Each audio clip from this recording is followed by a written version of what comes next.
Je suis aujourd'hui réalisateur de documentaires. J'ai été journaliste pendant une douzaine d'années en Afrique, au Kenya pendant 2 ans, puis au Congo, RDC pendant 10 ans, où j'ai travaillé principalement pour la BBC et pour France 24. Je pense qu'il y a une révolte au départ. Il y a une révolte parce qu'on sent que la vérité établie n'est pas la vérité, n'est pas vraie, est une forme de propagande et que souvent cette propagande crée des victimes collatérales. Moi, j'aime bien parler sur des exemples concrets. Moi, j'ai travaillé assez longtemps sur la question de l'assassinat de l'ancien président du Congo, Laurent Désiré Kabila. J'ai couvert le procès qui a eu lieu en 2001-2002. J'étais alors jeune journaliste pour la BBC. Donc mon rôle était de couvrir le procès et donc de rendre compte de ce qui se disait, de donner la parole aux avocats, aux procureurs, de relater l'ambiance du procès, avant quoi j'avais couvert l'assassinat en tant que tel. Mais j'étais resté avec la conviction profonde et intime que la justice n'avait pas été rendue au cours de ce procès. Et d'ailleurs, à l'issue de ce procès, le juge lui-même, après avoir lu le verdict, avait dit qu'un autre procès serait ouvert, que d'autres enquêtes auraient lieu, alors qu'il venait de condamner des gens à mort. Et donc moi, j'avais gardé cette frustration. Et puis par les hasards de la vie, je me suis retrouvé, j'avais des sources, notamment en prison, parmi lesquelles quelqu'un qui avait été parmi les condamnés de ce procès. Et donc, je me suis tout à coup une des victimes collatérales de cette propagande, de cette raison d'État qui avait décidé qu'il y aurait des gens qui avaient condamné certaines personnes qui n'étaient pas coupables pour l'assassinat. Tout à coup, une de ces victimes collatérales avait un visage humain, une voix au téléphone. Et donc, moi, en tant que journaliste, j'ai senti la nécessité de faire ressortir la vérité, de chercher la vérité sur cette affaire et de la faire connaître.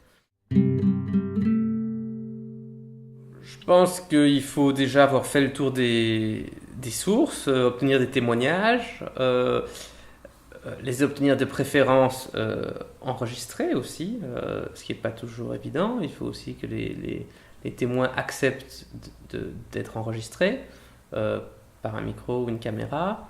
Il faut ensuite de ces témoignages, je pense que généralement il faut être assez exhaustif, en tout cas pour le film que moi j'ai fait sur l'assassinat de Kabila, il s'agissait d'être assez exhaustif et donc d'essayer de trouver un maximum de témoins. Après, assez naturellement, il y a des témoignages qui vous emmènent en fait, qui concordent pas, donc que vous éliminez. Il y a un moment donné, il faut hiérarchiser les témoignages et en éliminer certains. Garder ceux qui concordent et qui vous semblent pertinents.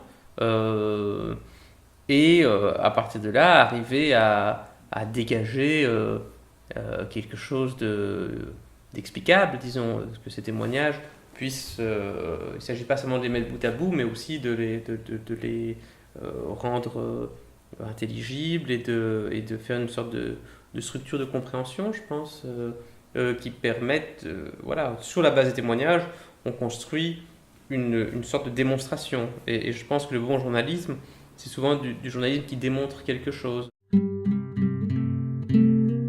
Quand on fait du journalisme de terrain en tant que reporter, parfois souvent on se contente de donner la parole aux uns et aux autres et on reste vraiment en retrait. Et c'est aussi une condition de sa survie en terre hostile, on va dire. Mais quand on décide vraiment de s'attaquer à un dossier, de faire une investigation, de présenter son point de vue, de défendre son point de vue sur la base de vérités établies, à ce moment-là, il y a un moment où où on exprime son point de vue et je pense que il faut aussi savoir le faire, je pense. Je pense que c'est aussi intéressant de le faire, pour autant évidemment que ça soit un point de vue qui soit étayé, établi sur la base de faits concrets. Oui, je crois que c'est possible. Il y en a qui le font. Je sais qu'il y a des films. Il y a quelqu'un qui a fait un film sur justement le fonctionnement de la corruption, enfin le fonctionnement d'un hôpital, d'une maternité et comment la question de la corruption se posait dans cette entité-là. Euh, c'est possible de lutter, enfin de dénoncer la corruption, mais je pense que ça doit aussi venir de... Je pense que c'est un problème qui est aussi plus large, hein, ça doit venir des bailleurs, ça doit venir de... Bon, le poisson pourri par la tête, hein, comme on dit. Je veux dire, la corruption est à très haut niveau, donc voilà, elle est à très haut niveau au niveau des contrats miniers, au niveau des entreprises publiques d'État, des entreprises extractives, que ce soit la MIBA, la GECAMINE, toutes ces grosses entreprises sont vidées de tout leur suc. Donc, c'est un exemple, je veux dire, dans une société comme ça, à partir du moment où la corruption est à ce niveau-là, bah, c'est toute la société qui se retrouve gangrénée. Et je ne pense pas que qu'on doit attendre des journalistes d'être plus vertueux que les autres, malheureusement. Je veux dire, ils ont aussi leur contingence personnelle, leurs responsabilités, ils doivent bouffer, ils doivent manger. Donc, moi, je condamne en tout cas pas les journalistes. Par contre, je pense que des journaux, c'est un métier qu'on fait quand même généralement on a une certaine opinion de la vérité, de la justice, de l'injustice. Donc à partir de là, on peut aussi trouver des subterfuges pour faire changer les choses. Et il y en a plein qui le font. Je veux dire, il y a des gens extraordinaires aussi dans ce pays, des défenseurs des droits de l'homme. Donc maintenant, comment faire? Moi, je pense que le tandem journaliste local, journaliste étranger est un bon tandem à mon avis. Donc c'est une façon de faire sortir de l'information peut-être sans se mettre en danger. Je pense que l'Internet, on est quand même dans une ère de révolution voilà, des canaux de communication. Aujourd'hui, c'est devenu qui veut peut publier sur la toile. Le journaliste étranger, l'envoyé spécial devient presque un bonus dans les structures de l'information. Il devient aussi un instrument, quelqu'un qu'on peut kidnapper pour gagner de l'argent, quelqu'un qu'on peut tuer, quelqu'un qu'on peut enlever. Donc voilà, je veux dire, on le voit avec l'assassinat de Ghislaine Dupont encore il y a quelques jours, la journaliste de RFI tuée au Mali. Les groupes rebelles qui autrefois avaient tellement besoin des journalistes, aujourd'hui assurent eux-mêmes leur communication grâce à Internet, grâce à YouTube. Donc le journaliste devient une espèce de bonus. Voilà, je pense que le journaliste, finalement, s'il doit se repositionner, sa fonction, c'est peut-être de faire sortir de l'information vraiment que la personne qui croit s'être appropriée ou qui s'est approprié une partie des moyens de communication ne voudra pas sortir. Donc, et d'ailleurs, on le voit en Europe avec des sites comme Mediapart, par exemple. Mediapart fait un super travail.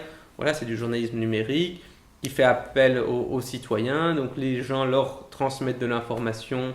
Des gens qui sont à n'importe quelle échelle de pouvoir savent qui peuvent de manière sécurisée transmettre de l'information confidentielle à Mediapart et qu'elle sera traitée professionnellement. Voilà, ça je trouve que c'est un modèle qui fonctionne assez bien. En fait, c'est des nouveaux modèles qui fonctionnent bien dans le cadre de ce que deviennent les médias, disons. Donc là, il y a peut-être quelque chose de la part des journalistes congolais à jouer, quoi. Travailler en lien avec des médias comme ça, passer de l'information à des médias comme ça. Se faire rémunérer parce que ce sont des médias qui ont de l'argent, donc ils peuvent aussi se faire rémunérer pour leur travail. Donc voilà, là il y a peut-être quelque chose. Des événements qui pour moi ont été marquants sont des événements où je me suis retrouvé seul témoin d'atrocités. Et ça m'est arrivé à Kisangani en 2002, lorsque 200 personnes ont été tuées par les rebelles du RCD à l'époque, qui était le groupe rebelle pro-rwandais qui contrôlait Kisangani à ce moment-là. Ça m'est également arrivé à Kiwanja, au Nord Kivu, en 2008, je pense.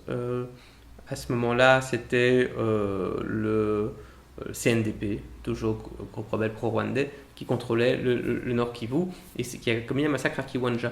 Et ce qui est, disons, intéressant, c'est que, disons, dans la pratique journalistique, disons, c'est qu'on était énormément de journalistes à Goma, à Kiwanja, lors du massacre de Kiwanja. Et les rebelles ont appelé les journalistes pour venir voir la reconquête de la ville qu'ils venaient de faire le lendemain, quoi. Et donc ils ont appelé, et donc on a été appelés. Et donc il y avait une espèce de sortie encadrée par les rebelles tôt le matin. à laquelle ma collaboratrice et moi ne sommes pas allés. Et nous, on s'est rendu à Kiwanja beaucoup plus tard, quasiment en fin de journée. Mais si on n'y est pas allé le matin, c'était pas non plus par calcul, c'est parce qu'on avait fini de travailler tard la veille, il y avait eu d'autres événements. Donc on avait monté, envoyé le sujet et tout ça. Et voilà, et donc le matin, on n'était pas opérationnel tôt à cette heure-là.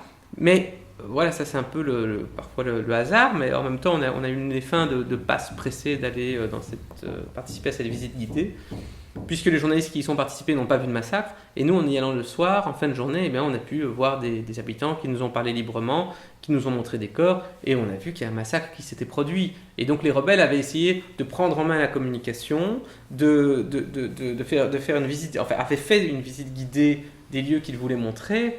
Et beaucoup de journalistes s'étaient contentés de cette vérité-là, quoi. Donc là, voilà. Et là, donc on a sorti l'information dans la nuit sur France 24. Et le lendemain matin, les rebelles furieux m'appellent. Qu'est-ce que c'est que ça? Mais Zeitman, mais tu es le seul. Toi, qu'est-ce que t'as de différent des autres? Toi, tu vois un massacre, c'est ça? Parce que t'as des yeux spéciaux? Et je dis, bah, écoutez, désolé, moi j'ai donné la parole à des gens, j'ai montré les corps, j'ai pas de...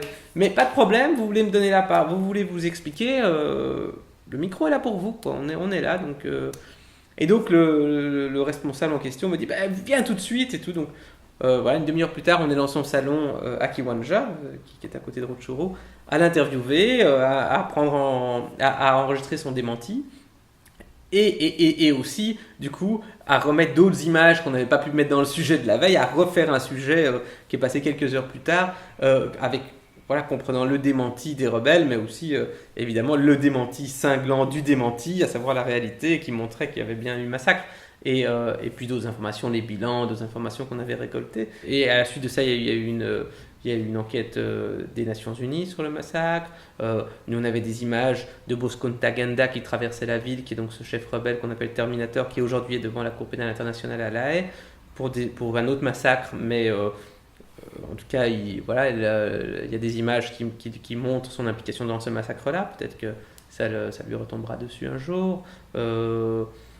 Voilà, maintenant au niveau personnel, c'est aussi assez éprouvant de se retrouver seul témoin de situations pareilles parce que voilà, la responsabilité est lourde, c'est pas toujours facile de garder la distance émotionnelle par rapport à voilà, vous voyez des corps, des gens qui ont perdu des proches, qui sont très malheureux évidemment. Donc voilà, et une fois quand on fait de l'investigation, quand on se prend pour un sujet aussi, on y met tellement de soi que c'est pas toujours évident aussi, je trouve, enfin c'est une force en tout cas d'arriver aussi à garder un peu une certaine distance émotionnelle, garder la tête froide pour pouvoir rester dans l'analyse, continuer voilà, à croiser les témoignages et aussi à raconter aux spectateurs ou aux auditeurs, parce qu'il s'agit aussi in fine de pouvoir présenter.